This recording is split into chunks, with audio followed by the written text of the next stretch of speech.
What's up everyone? Welcome back to my channel, or if you're new, welcome. I post videos every Monday, Wednesday, and Friday, and today I think we need to have a little talk. So this is something that I've kind of wanted to talk about for a very long time. It's something that really bothers me, and I just want to get off my chest because, you know, I think it's really important, and whenever I touch about it in other vlogs or anything, you guys are really, like, you want me to talk about it, so I thought I would just do a get ready with me where I talk about it. I'm in a very mellow mood, so I think it's a good time to talk about this. Today, we are going to be talking about Instagram versus reality and the problems I have with it and my experience with it, and I'm going to get ready because I thought if I just sat here and talked to you, I would be a little bit boring. I also have proof for you guys, and I'm going to be like, I don't really have like a set like goal. I'm going to kind of just be talking to you as if I'm talking to my friends, and yeah, that's my purpose. That's my goal of this video. So there's kind of two things I want to touch on in this video, and I'm just going to start randomly. So I've been on YouTube, like I've known about YouTube for a really long time. My sister has been doing YouTube since like, I think like 2012 or like 10, or I don't even know, 2008, I don't even know. She's been doing YouTube for a very long time, so I've kind of like seen YouTube from three different perspectives. I've seen it from someone who's just like watching other influencers. I've seen it from the perspective of being a family member of an influencer, and I've kind of seen it from being an influencer. So I have three different perspectives, and I just want to do a disclaimer, like the people that I'm talking about, like obviously not all influencers do this. Not all influencers like lie to you guys, and a lot of them, the people that I mention constantly, Alex Garza, Sam, my sister, a bunch of people don't lie and do these things. I think it's good that you guys are really aware of like what's really going on behind the scenes, and you guys sent me some questions that I'm also going to be answering. I think it's just fair for you guys. My big issue is honesty, and I think honesty has been lacking in the influencer community in this industry for a very long time, and only once I started actually like really working, and as I even grow on YouTube, I'm encountering this more and more. I feel like now most people get caught up in this, and they do everything for money, like money, money, money. As much as you like do as many sponsorships as you can so you make the most money, and honestly I just find that so annoying. Like I get it, people need to make a living, like I 100% get it, but when every video is a sponsorship, I have like, I don't want to watch you anymore, you know what I mean? Like when every video you put out is sponsored, I can't relate to that. It's not like it's not that I don't trust your opinion, but you kind of lose some credit when every video you post is sponsored, you know what I mean?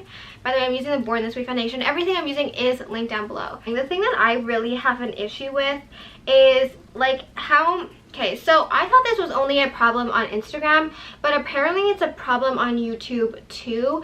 And I'm not trying to throw shade at the people that I mentioned. Like I'm not going to be mentioning really influencers, more celebrities, because I don't want people coming for me.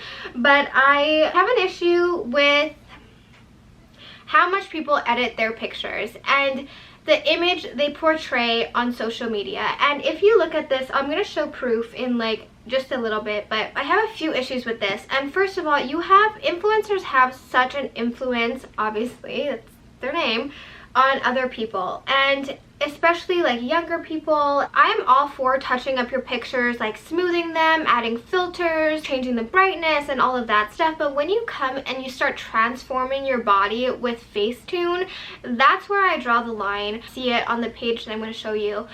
I'm kind of like, first of all, it's sending the message that you shouldn't be happy with a normal body, because these people, you look at these people's Instagram, and I'm not saying that no one has this body, because there are people out there that do have it naturally, but when you look at these people, they're kind of sent by editing these pictures to make themselves look flawless and not have any issues. They're kind of sending the message that like having a normal body is not good enough, you know what I mean? Like I may be overthinking it, but that's what I kind of feel when I see these things, and when I see people over edit like their pictures on Instagram. I kind of get the feeling like, is my body not good enough because I don't look like that? Like why are you changing your body so much, you know what I mean? Second thing is that it makes you have unrealistic expectations and goals. I actually saw this happen on Instagram. They have a sick body, and then they start talking about their diet and exercise, and these people are feeding into it thinking if I do this, I'm gonna look like that, when that person doesn't even look like that. I don't know if it's making any sense what I'm saying. It's known that celebrities Photoshop their pictures and, you know, do these things, and it just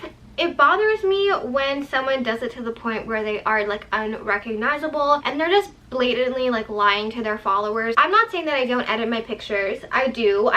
Sometimes I'll smooth my like skin, or you know, mostly I just change the lighting and add a filter. Like I don't have time to sit there and morph my body. Let's get into the proof, because I think seeing this is going to really drive home my point, because I don't think I'm putting it into words well enough. On Instagram there's a page called Celeb Face. I love this platform. Not that I like looking people look at not as good as they do online, but it makes you feel like, okay, I'm not crazy because I don't have this perfect body, because they don't even have that perfect body. And at the end of the day, the thing that bothers me the most is that me looking at you, like at this influencer or at this celebrity trying to obtain this perfect body that they don't even have. Like, I think it's just important that you know that they don't even have it, and a lot of people don't. If you look at this person, Charlotte McKinney, now her body looks perfectly great, not edited, and then you see her Instagram and you are like, what the actual F, because that is not the same person. Like this person, which I don't even know who this is, and then you look at the actual picture, which her body looks great, you know, like it looks perfectly fine, and then you're like, okay, she has a normal body. I'm doing this to kind of make you feel better if you do compare yourself to these influencers or these celebrities. I think it's just important to know they don't even look like this. I don't really mind when it's just you're posting pictures of your life, you want to edit, whatever, I get it, fine. I don't agree with it, but you do you, girl, you do whatever you want. The issue with me comes into play when you start editing your pictures and then you're trying to promote a product. You know what I mean? Like, okay, recently I found out through like a few things, a few like videos, like I was actually looking up how to edit, found Wayne Goss, I think that's his name's video on skin smoothing and like filters celebrity use and filters YouTubers use on their videos. And these are YouTubers who are promoting products to you. Like, let's say I was like, this is the best hourglass product ever. It makes you look airbrush, and if you buy it, you're gonna look like this. But I have a smoothing filter on my video, and I didn't even know that was a thing. Okay, I know that's a thing, that you can add a smoothing filter on your video, but it's true. And ever since I saw that, it all makes sense, because how many times have you gone to buy a product that looks amazing, I'm not gonna name names, on influencers, and then you get home, you put it on, and it looks absolutely nothing like what they look like. And no matter how many face masks you do, no matter how many serums that they recommend, you can't get your skin looking as smooth, soft, and poreless as these influencers. I'm not saying that all influencers do this by any means. I think it's just important for you guys to know that influencers do this, and they do put smoothing filters. And that's when I was like, okay, I need to sit down, because you guys deserve to know when you're taking advice from these people. And I'm probably gonna get dragged for this because I'm in the same industry, but I'm always honest. There's a few videos going around on YouTube now why your makeup doesn't look like the beauty influencers. I'm sure if I walked around with a freaking smoothing filter on my face, it would look identical. I'm not trying to like promote these people or promote me or say you shouldn't follow them, because I follow these people too, and I watch their videos religiously, and I still think they're very entertaining. But I think that it's important to take this with a grain of salt. Like I said, there's these videos going around about why you don't look like these beauty influencers. A lot of the times when you look at someone's face and their skin is smooth, it's because they've had fillers. Not all the time. I'm not trying to like say that all the time that's the case, but it's just, I'd rather be honest about it so you know. I saw a post about this and it really bothered me, because this girl was promoting hair pills and she was showing her hair, but she had just posted about the fact that she got hair extensions. I just think that it's really important when you have an influence on people that you're honest. I think that if you do use a smoothing filter, let's say on your videos, you should probably disclose that when you're trying to like give reviews of products, because someone might look at the video and it looks super flawless and then they go buy it and they'll never achieve that. So I asked you guys a few questions about this topic and the community, which by the way I love. I'm not dragging this community. I wouldn't change it. I mean, I would change those things, but I love the people in this community. I just think that a little honesty would be appreciated. I would hate to promote you something, you go spend your hard-earned money on it, and it was actually all a lie. So the first question is, do you find people tend to lie about how good a product is when they're sponsored? Now, I don't know, because I've never encountered someone who I could actually ask. Like, besides my sister, I don't really know. When someone does sponsorships every video they post, it's kind of hard to believe that they love all these products. My sister and I do sponsorships like once in a blue moon. Like, it's not a frequent thing, and it has to be a product we genuinely love, already are using, or like, you know what I mean? And I feel like once you start making money, because people make a lot of money. I think like Laura Lee, I heard she makes up to $80,000 a month just from her Morphe code. When you're making that kind of money, it can get to your head. I just don't like when I feel like I'm being lied to, or I'm being pushed stuff down my throat every single time I watch a certain person. I don't make my primary living off YouTube. I have my phone cases, I have my jewelry, I have my clothesline. I think it's also different in that sense, where when your sole income is from YouTube, you're more inclined to do sponsorships. Obviously, it's kind of like you're stuck between a rock and a hard place. You can't make everyone happy, you know, like you have to support yourself, but if you do that, your followers aren't happy because you're doing sponsorships. So I think you need to find a happy medium. Do you get paid from YouTube for the videos you make? How does that work? So you get paid for views, like advertisements that run on your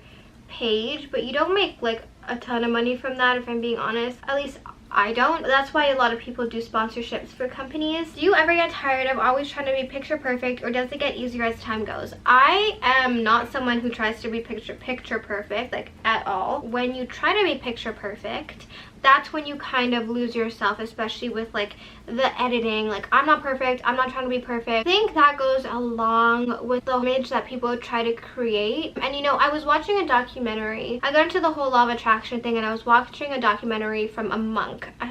Don't ask me, I don't know how that happened.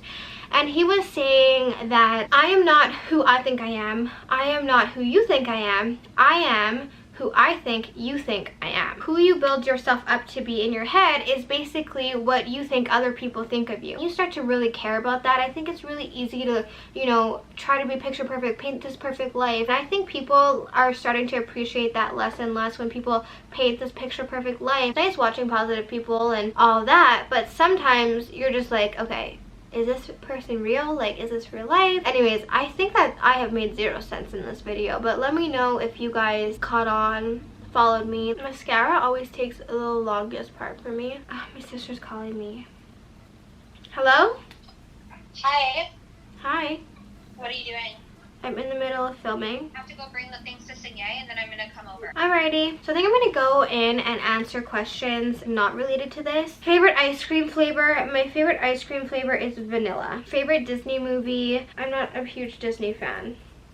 I mean, like, I don't have a movie that's like, oh my god, like The Little Mermaid. I liked Cinderella when I was a kid. What is your #1 tip for doing good in school? Any study tip? Oh my god, guys. Okay, so I'm going back to school in the winter because I wanted to take a full year off, and I'm so excited because it's the first time in my life that I get to enjoy Halloween and Thanksgiving and Christmas without being like, oh my god, I have a paper due tomorrow. And tips on doing well in school is honestly pay attention in class. I know it's really hard, and I never did, and that was one of the big things that made me fall behind, is I never paid attention in class. I would actually be answering like customer emails, designing jewelry while I was in class. Like, don't do that. What would you tell someone who is shy to start a YouTube channel? This is actually funny because I was thinking about this the other day. So I went to a comedy show on Saturday. I went to see Jim Carr, or he was funny. He picked on me. I was sitting in the front row and he picked on me for having a boy's name. I think it was 450 people in the theater. It wasn't the biggest theater. For me, I was like, oh my god, I could never get up and talk in front of all these people. Like, that's insane. And then I was like, wait, you talk in front of, like, you have 84,000 subscribers and you can't talk in front of 450 people? I guess it's a lot easier when you are talking to a camera because you're all alone. So basically, like, you're talking to yourself. I'm not good at public speaking. I was never good at public speaking. Everyone knows what YouTube is, so it's nothing to be, like, shy about. After getting your marketing degree, what kind of job do you see yourself doing? I want to get a marketing degree just for the sake of getting a degree. I don't necessarily want to, you know, work for like a marketing agency. I want to focus on growing my own companies. How many followers do you have to have on any given platform to start earning money? It's not about how many followers you have, it's about how many views you get. You can have 500,000 subscribers, but if you don't get any views, you're not getting paid. It depends also on the month, how many videos you put out. Anyways, guys, that's all I have for you today. I hope I didn't bore you to death, and I hope that I made a little bit of sense. Don't forget to check out that Instagram page. I will link the exact page down below. Let me know if I made any sense. I want to know your opinions on this. So leave them down below. I read all your comments and I love interacting with you, so I really want to know what you guys think on this whole topic. And if you appreciate me being honest, or if you wish I wasn't, thank you guys so much for watching. I hope you enjoyed this video. Don't forget to subscribe and hit the bell notification. I love you guys, and I will see you back here on Wednesday.